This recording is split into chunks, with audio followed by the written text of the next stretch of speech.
Hi, Kristen. So I thought I would make some videos of each chapter. I bought you this book. This is the 10th anniversary edition. So it's a little different than the book that we originally read and got autographed. But I thought if I made little YouTube videos, you could just watch them whenever and pause and whatever you needed to do. So this is the 10th anniversary edition. So it came out in 2021, and we will have a shork. So this one came with a nice bookmark. So it came out originally in 2010. Erin was born in 2011, so we were working through this when she was little and Trey was a baby. So it's got the same dedication as the original one. For the farmer who tended and grew my soul. That's her husband. I always like to look at every single page. I did read this, and this is the exact same as our original book. Here, I'll leave it here for a second in case you want to read it. Let's get my foot out of there. Okay, so here's the table of contents, which is also the same, except with the 10th anniversary, it has a new introduction, which I will read to you right now. And the shork will be your lovely visual as I read it. Let me get all comfy and still. Look how small she is. Okay, introduction for the 10th anniversary edition. The gift of grace upon grace.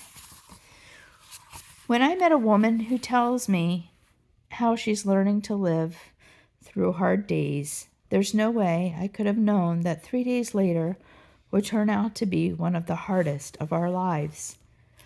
At the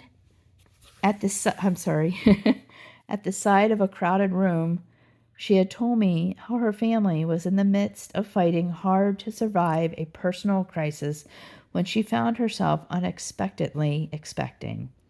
And she had to pick up this book with a nest on the front cover and decide to fight for joy, to fight for hope, by picking up a pen and wielding it like a sword to write down 1,000 gifts she was thankful for. Counting grace upon grace. When she held her surprise babe in arms, she named her Grace. Hadn't she counted more than 1,000 gifts, grace upon grace? She was holding Grace when doctors told her that baby Grace may never walk or talk. It rang loud in her heart, a hissing evil. Is this actually Grace? How can you count all the ways he loves you now? But the woman didn't waver. She held her baby girl's hand while she held a pen in hand and faithfully continued to count gifts. Because the truth always is, faith gives thanks in the middle of the story. Faith sees how there is much to give thanks for now, which gives much hope for the future. When she explained to her trauma therapist about her daily practice of counting gifts and giving thanks, her trauma therapist said, "The reason you are finding the strength to live through the crisis is because just like you can create a memory muscle, you are creating a gratitude muscle. Like a memory muscle is about practicing a motion so often the body remembers the motion. Faithfully practicing giving thanks strengthens a gratitude muscle, so your soul remembers what to do in a crisis. Exercise your gratitude muscle to grow strong in joy." As I marvel at this woman's strength, I am thinking of how the crisis of the Exodus forced Jewish women to leave Egypt so hastily that they were not able to finish baking their bread. Though the Jewish women had little time to prepare food, they made time to grab one thing in the middle of the crisis, their tambourines. Because when you've exercised your gratitude muscle, that's what you do in a crisis. You reach for your tambourine of thanks.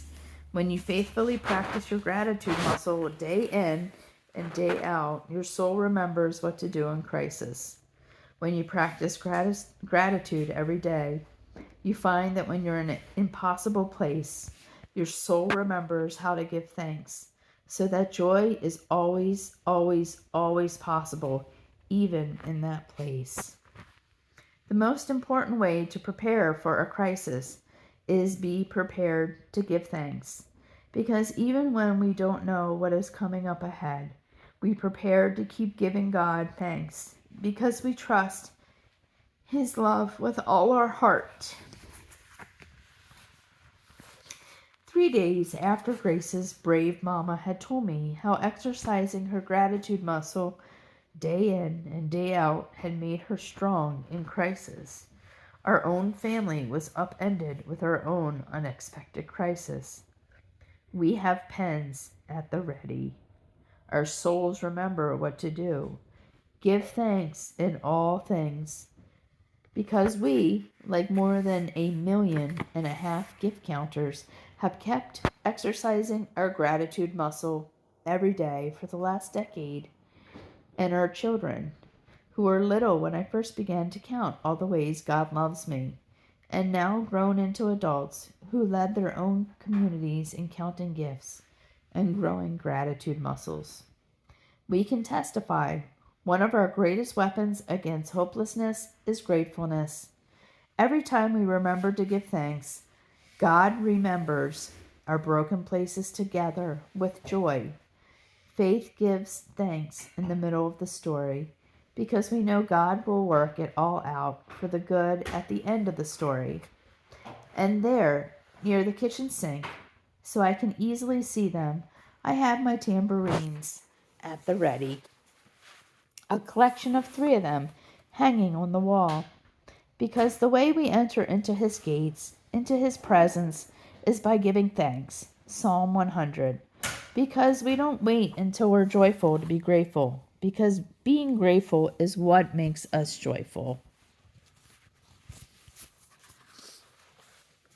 Gratitude isn't merely the way we feel some of the time.